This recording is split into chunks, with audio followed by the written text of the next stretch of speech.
Example number 2.18. Given the complex number z equal to 3 plus 2i. Represent the complex numbers z, iz and z plus iz in the organ diagram. Show that these complex numbers forms the vertices of an isosceles right triangle. ஒரு complex number நமக்கு என்ன கொடுத்துருக்காங்கன்னா இசட்னு ஒரு complex number நம்மகிட்ட இருக்கு. அது என்னன்னா 3 plus 2i. இந்த காம்ப்ளெக்ஸ் நம்பருக்கு நான் என்ன பேர் கொடுத்துக்கிறேன்னா ஏ அப்படின்னு பேர் கொடுத்துக்கிறேன். இந்த காம்ப்ளெக்ஸ் நம்பரை யூஸ் பண்ணி நான் இன்னொரு காம்ப்ளெக்ஸ் நம்பர் என்னன்னா கொஸ்டின்ல சொல்லியிருக்கிற ஐஇசட் ஒர்க் அவுட் பண்ணிக்கிறேன். ஐஇசட் அப்படிங்கிறது என்னன்னா i into 3 plus 2i. அப்போ ஐயால மல்டிப்ளை பண்ணும்போது இது 3i ஆயிடும்.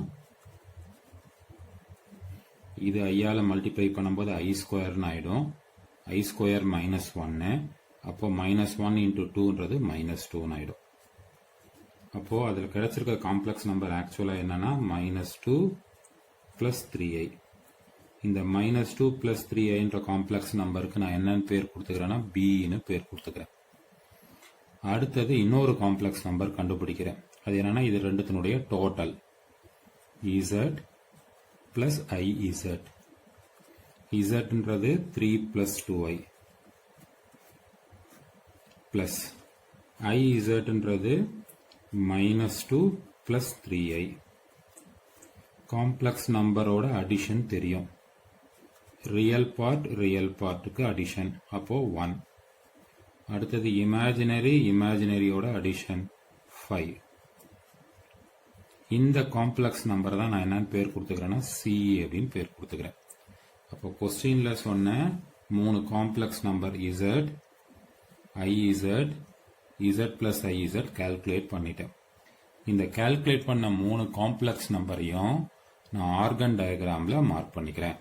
நம்ம கால்குலேட் பண்ண காம்ப்ளெக்ஸ் நம்பர்ஸை ஆர்கன் டயக்ராம்ல மார்க் பண்ணுவோம். ஃபர்ஸ்ட் பாயிண்ட் ஏங்கிறது வந்து 3 plus 2i. அப்போது ரியல் ஆக்சிஸில் 3, இமேஜினரி ஆக்சிஸில் 2. அதனால் ரியல் ஆக்சிஸில் 3ங்கிற நம்பருக்கு நேராகவும் இமேஜினரி ஆக்சிஸில் 2ங்கிற நம்பருக்கு நேராகவும் ஏங்கிற பாயிண்ட்டை மார்க் பண்ணியிருக்கேன். அடுத்தது பிங்கிற பாயிண்ட்டை மார்க் பண்ணுறோம். பிங்கிற பாயிண்ட் வந்து -2 plus 3i. அதனால் ரியல் ஆக்சிஸில் -2க்கு நேராகவும் இமேஜினரி ஆக்சிஸில் 3க்கு நேராகவும் பிங்கிற பாயிண்ட்டை மார்க் பண்ணியிருக்கோம். அதுக்கு அடுத்தது சிங்கிற பாயிண்ட்டை மார்க் பண்ணுவோம். சிங்கிற பாயிண்ட் வந்து 1 plus 5i.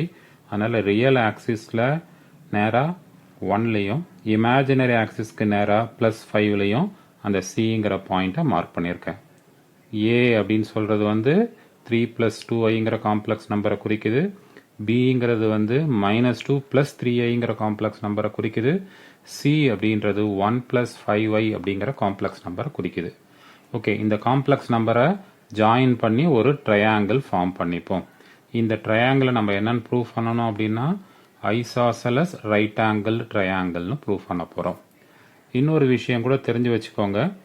இந்த ட்ரையாங்கிளுடைய வெர்டெக்ஸை ஆரிஜினோட ஜாயின் பண்ணிங்கன்னா லைக் இந்த மாதிரி இருக்கும். இந்த ஷேப்பு பார்க்கறதுக்கு நமக்கு எப்படி தெரியுதுன்னு பார்த்தீங்கன்னா ஒரு ஸ்கொயராக தெரியுது.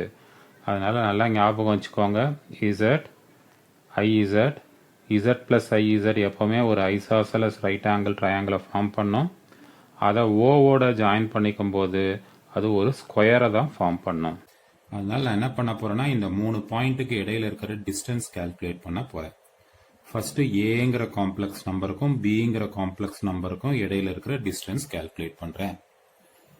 காம்ப்ளெக்ஸ் நம்பர் ஏபிங்கிறது என்னன்னு கொடுத்துருக்கோம்னா first complex number, second complex number. அப்போ z1 minus z2 modulus of z1 minus z2ன்னு அர்த்தம். ஃபர்ஸ்ட் காம்ப்ளெக்ஸ் நம்பர் இங்க என்ன எழுதுறோமோ அதான் ஃபர்ஸ்ட் காம்ப்ளெக்ஸ் நம்பர், இங்க என்ன எழுதிருக்கோமோ அதான் செகண்ட் காம்ப்ளெக்ஸ் நம்பர். நான் இந்த ஆர்டர்ல தான் எடுத்துக்கிறேன். ஓகே, அப்போ மாடுலஸ் ஆஃப் ஃபர்ஸ்ட் காம்ப்ளெக்ஸ் நம்பர்ங்கிறது 3 plus 2i minus second complex நம்பர்ங்கிறது பியில் இருக்கிறது -2 plus 3i -2 plus 3i. இதுக்கு சப்ட்ராக்ஷன் பண்றோம். ரெண்டு காம்ப்ளெக்ஸ் நம்பரை சப்ட்ராக்ட் பண்றோம். அப்போ ரியல் பார்ட்ல இருந்து ரியல் பார்ட் சப்ட்ராக்ட் பண்ணிக்கணும். 3 மைனஸ் ஆஃப் மைனஸ் பிளஸ், அப்போ 3 பிளஸ் 2 5 வந்துடும். அடுத்தது 2i minus 3i, 2i minus 3i minus ஐன்னு வந்துடும்.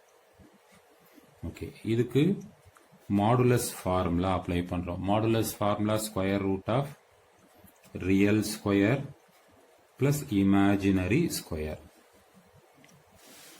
அப்போ square root of 25 plus 1 that is equal to root of 26. இதுல இருந்து நான் AB ஸ்கொயரும் எழுதிக்கிறேன். AB ஸ்கொயர் நம்போது ஸ்கொயரிங் ஆன் போத் சைட்ஸ். அப்ப ரூட் கேன்சல் ஆயிடுச்சு. அங்க என்ன கிடைக்கும்னா 26 அப்படின்னு கிடைச்சிருக்கும். ரைட், அடுத்தது இன்னொரு சைடு, ரெண்டாவது சைடு கால்குலேட் பண்றேன். ரெண்டாவது சைடு அப்படிங்கறது தான் BC. அப்போ Bங்கிறது தான் ஃபர்ஸ்ட் காம்ப்ளெக்ஸ் நம்பர், Cன்னு சொல்லக்கூடியது தான் செகண்ட் காம்ப்ளெக்ஸ் நம்பர். நம்ம Bன்னு எதை எடுத்தோம்னா IZ, IZக்கான ஆன்சர் வந்து -2 பிளஸ் 3i. மைனஸ் Z2ன்றது Cன்ற காம்ப்ளெக்ஸ் நம்பர். Cன்ற காம்ப்ளெக்ஸ் நம்பர் நம்ம என்ன கண்டுபிடிச்சோம்னா 1 பிளஸ் 5iன்னு கண்டுபிடிச்சோம். அப்போ ஃபர்ஸ்ட் சப்ட்ராக்ட் பண்ணணும். ஃபர்ஸ்ட் காம்ப்ளெக்ஸ் நம்பர்ல இருந்து செகண்ட் காம்ப்ளெக்ஸ் நம்பரை சப்ட்ராக்ட் பண்ணணும். அப்போ ரியல் பார்ட்ல இருந்து ரியல் பார்ட்டை மைனஸ் பண்ணிக்கணும். அப்போ -2 -1 -3. அடுத்தது இமேஜினரி பார்ட்ல இருந்து இமேஜினரி பார்ட் மைனஸ் பண்ணிக்கணும். 3 மைனஸ் 5, இப்போ -2i. மாடுலஸ் ஃபார்முலா அப்ளை பண்ணும்போது square root of -3 square plus -2 square. அப்போ அதுக்கு ஆன்சர் வந்து 9 ஒரு 4, ரெண்டுத்தையும் ஆட் பண்ணா 13. அதனால ஸ்கொயர் ரூட் ஆஃப் 13. இதுல இருந்து BC ஸ்கொயர் கால்குலேட் பண்ணிக்கிறேன். BC ஸ்கொயர்ங்கிறது 13.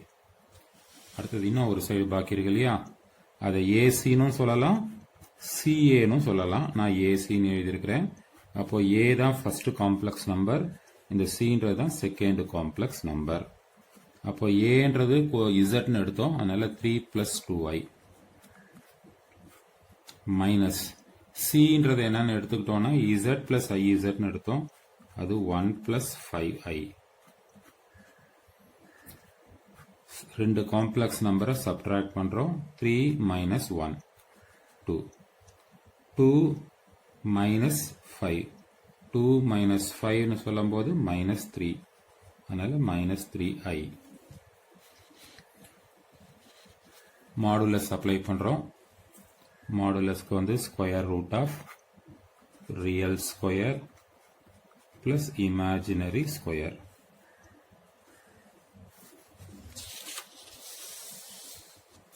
இந்த சைட்லயே ஒர்க் அவுட் பண்றேன். ரியல் ஸ்கொயர்ன்றது 2 ஸ்கொயர் சொன்னோம், அப்ப square root of 4 plus imaginary square, imaginary -3 square, அப்போ 9. நமக்கு என்ன கிடைச்சிருக்கு அப்படின்னு பாத்தீங்கன்னா ரூட் ஆஃப் 13 கிடைச்சிருக்கு. அப்போ AC ஸ்கொயர் அப்படின்றது 13 அப்படின்னு வந்துருச்சு. ஸோ நான் கால்குலேட் பண்ணியிருக்கிறது 3 ஆன்சர். ஒன்று வந்து AB அப்படின்னு ஒரு ஆன்சர், அடுத்தது வந்து BC அப்படின்னு ஒரு ஆன்சர், அடுத்தது வந்து AC அப்படின்னு ஒரு ஆன்சர். 3 கால்குலேட் பண்ணியிருக்கேன். ஸோ இந்த கால்குலேட் பண்ண அந்த 3 ஆன்சரையும் 1 2 3ன்னு பேர் கொடுத்துக்கிறேன். இந்த கால்குலேட் பண்ணதில் இது 1ன்னு பேர் கொடுத்துக்கிறேன். இந்த BC ஸ்கொயர்னு ஒர்க் அவுட் பண்ணதை 2ன்னு பேர் கொடுத்துக்கிறேன். இந்த AC ஸ்கொயர்னு ஒர்க் அவுட் பண்ணது 3ன்னு பேர் கொடுத்துக்கிறேன். ஸோ இந்த 3ஐயும் கம்பேர் பண்ணி பார்க்கும்போது ஃப்ரம் 1 2 and 3 we get என்ன கிடைக்குது அப்படின்னு பாத்தீங்கன்னா ஒரு 13 13 வந்துச்சு இல்லையா. 13 13 எங்க வந்திருக்குன்னு பாத்தீங்கன்னா BC ஸ்கொயர்ல ஒரு 13 வந்திருக்கு.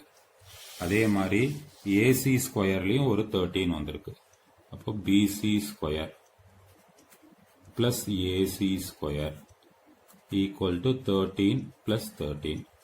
இந்த ரெண்டு 13 ஆட் பண்ணும்போது எனக்கு என்னன்னு கிடைக்குதுன்னா 26. இந்த 26ங்கிற ஆன்சர் எங்க இருக்குன்னு பாத்தீங்கன்னா ஏபி ஸ்கொயர்ல இருக்கு. ஏபி ஸ்கொயர்ல இருக்கு. அப்போ என்ன ஆச்சுன்னு பாத்தீங்கன்னா ரெண்டு சைடோட ஸ்கொயர் வேல்யூஸை ஆட் பண்ணும்போது தேர்ட் சைடோடைய ஸ்கொயர் வேல்யூ கிடைக்குது. அப்படின்னா என்ன அர்த்தம்னா பித்தாகரஸ் தியரம் சாட்டிஸ்ஃபை ஆகுதுன்னு அர்த்தம். பித்தாகரஸ் தியரம் எங்க சாட்டிஸ்ஃபை ஆகும்னா ரைட் ஆங்கிள் ட்ரையாங்கிள்ல சாட்டிஸ்ஃபை ஆகும். அதனால ஏபிசி என்ன ஆச்சுன்னு சொன்னா ரைட் ஆங்கிள் ட்ரையாங்கிள் ஃபார்ம் ஆயிடுச்சு. அதே மாதிரி இதுல இன்னொரு பாயிண்ட்டும் பாருங்க, ரெண்டு இடத்துல 13 வந்துச்சு. எது 13னா பிசியும் 13 ரூட் 13, ஏசியும் ரூட் 13. அப்போ பிசியும் ஏசியும் எப்படி இருக்குன்னா ஈக்குவலா இருக்கு. அப்போ ரைட் ஆங்கிளாவும் இருக்கு, ரெண்டு சைடு ஈக்குவலாவும் இருக்குன்னு சொன்னோம்னா அப்போ அது என்னவாயிடும் அப்படின்னு சொன்னா ஐசோசெலஸ் ரைட் ஆங்கிள் ட்ரையாங்கிள் ஆயிடும். அதனால therefore A, B, C forms an isosceles right triangle.